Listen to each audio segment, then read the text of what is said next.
چھوڑ دو ساری دنیا کے دھوکے، سارے فیشن، ساری رسومات، ساری تہمات چھوڑ دو نبی پاک کی غلامی عزت ہے، حضور کی غلامی۔ یار بندہ بالکل بے عمل ہو نا، بالکل، تو میری طرح داڑھی رکھ کے پگڑی باندھ کے بس میں بھی چڑھ جائے تو کئی لوگ سیٹیں خالی کر دیتے ہیں، کہتے ہیں بزرگوں یہاں آ جائیں، حضرت جی یہاں آ جائیں، تو پھر عزت کس چیز کی ہوئی؟ سنت مصطفیٰ کی ہوئی نا، پھر عزت نبی پاک کی سنت کی ہوئی نا، وقار کی ہوئی نا۔ ایک صاحب، ایک بچے نے داڑھی رکھ لی تو مجھے آ کے کہنے لگے حضرت جی لوگ بڑے بڑے لقب دینے لگے ہیں۔ میں نے کہا کیا؟ کوئی کہتا ہے حضرت صاحب، کوئی کہتا ہے قاری صاحب، کوئی کہتا ہے حافظ صاحب، کوئی کہتا ہے علامہ صاحب۔ تو میں نے کہا تیری موج نہیں بن گئی؟ 4 سالوں میں حفظ ہوتا ہے، تجھے مفت کا لقب مل گیا ہے۔ درس نظامی 8 سال میں ہوتا ہے، مفت کا علامہ بن گیا ہے، تجھے وقار نہیں دے دیا اللہ تعالیٰ نے، عزت۔ میرے اعلیٰ حضرت فرماتے ہیں عزت در رسول پہ ہے، عزت حضور کی۔ اور اعلیٰ حضرت نے ایک بات لکھی ہے بڑی قیمتی، اور میں نا جب کبھی پریشان ہوتا ہوں نا تو میں یہ والی بات کھول کے پڑھتا ہوں اعلیٰ حضرت کی۔ یہ بات ڈھارس بندھاتی ہے، ڈھارس، توانائی دیتی ہے، پورا مضمون باندھا ہے۔ اعلیٰ حضرت کہتے ہیں بہروپیہ تھا مداری، روپ بدل بدل کے دکھایا کرتا تھا، بادشاہوں سے انعام لیتا تھا۔ ایک دن اورنگزیب عالمگیر کے پاس آ گیا، کہنے لگا میں روپ بدلوں گا، اگر آپ پہچان نہ سکے تو میں انعام لوں گا۔ آپ نے فرمایا میں کوئی ایسے ویسا بادشاہ نہیں، کہا مجھے دھوکہ دینا مشکل ہے، کہا نہیں میں روپ بدلوں گا۔ حضرت اورنگزیب عالمگیر بڑے نیک بادشاہ گزرے، بڑے پرہیزگار آدمی، وہ بہروپیہ کہنے لگا میں روپ بدلوں گا، آپ نہیں پہچان سکیں گے۔ فرمایا چل جتنا تیرے اندر زور ہے لگا لے۔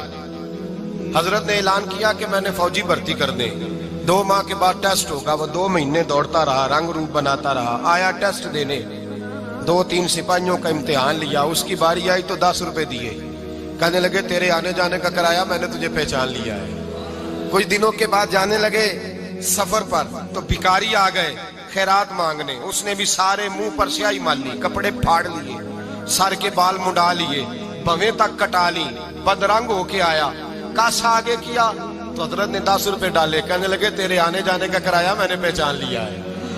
کچھ دن گزرے تو ٹیچر کی ضرورت تھی، اس نے مونچھیں بڑی کر لی، داڑھی نکلی لگا لی، سر پہ جنا کیپ پہن لی، ایک شیروانی لے لی اور ہاتھ میں چھڑی پکڑ کے آیا، کہنے لگا میں استاد ہوں، 2-4 بندوں کا امتحان لیا، اس کی باری آئی تو 5 روپے دیے، 10 روپے دیے، کہا تیرا کرایہ میں نے پہچان لیا۔ 2 سال گزر گئے، وہ جب بھی آتا حضرت پہچان لیتے۔ ایک دن سفر پہ جا رہے تھے، بہت بڑا لشکر تھا، جہاد کرنے جا رہے تھے اورنگزیب عالمگیر، تو دیکھا ایک پہاڑی ہے، پہاڑی پہ لوگ جا بھی رہے ہیں آ بھی رہے۔ اورنگزیب عالمگیر پوچھنے لگے یہاں کیا ہے؟ کہنے لگے ایک بابا جی بیٹھے ہیں دعا کرتے ہیں، اللہ کے نیک بندے ہیں۔ اورنگزیب کہنے لگے یار پرانے لوگ سارے ہی اللہ والوں کو مانتے، یہ ابھی مصیبت آئی ہے جتنی نہیں آئی ہے، سارے لوگ ہی مانتے۔ کہنے لگے ذرا میں دعا نہ کرا لوں، اچھے کام جا رہا ہوں۔ اورنگزیب بادشاہ تھے، بادشاہ لوگ نازک مزاج ہوتے ہیں، گھوڑے سے اترے، بڑی مشکل سے پہاڑی پہ چڑھے، اوپر گئے تو لائن لگی ہے، بابا جی غار میں بیٹھے، کہنے لگے میں نے ملنا ہے، میں اورنگزیب ہوں۔ انہوں نے کہا ہمارا بابا اس طرح کا پیر نہیں کہ امیر آئے تو رنگ اور ہو، غریب آئے تو اور ہو، یہاں اگر ملنا ہے تو لائن میں لگ جاؤ، سب ایک جیسے۔ اب لائن میں کھڑے ہو گئے، 50 آدمی آگے تھے، کہتے ہیں 51واں نمبر تھا، تھک گیا دھوپ میں کھڑا کھڑا۔ جب میں پہنچا غار کے دہانے تو میں نے بابا جی کے چہرے پہ نظر ڈالی تو بڑا نورانی چہرہ، بڑی خوبصورت لب و لہجہ۔ میں نے کہا میرے جیسا آدمی بھی پگڑی باندھ لے جو اچھا لگنے لگ جاتا ہے، بڑا خوبصورت انداز۔ کہتے ہیں میں ان کے پاس اتحیات کی حالت میں بیٹھ گیا، میں نے کہا حضور میں جا رہا ہوں جہاد کرنے، دعا کرنا۔ بزرگوں نے ہاتھ اٹھائے، اللہ اس کی مدد فرما، دین کو غلبہ عطا فرما، اسے دین کا سچا پکا سپاہی بنا۔ پھر تھپکی دی، 2-4 نصیحتیں بھی کر ڈالی، دیکھنا ظلم نہ کرنا، زیادتی نہ کرنا، جب تو جیت نہ کرنا، غرور نہ کرنا، نصیحتیں بھی کر دی۔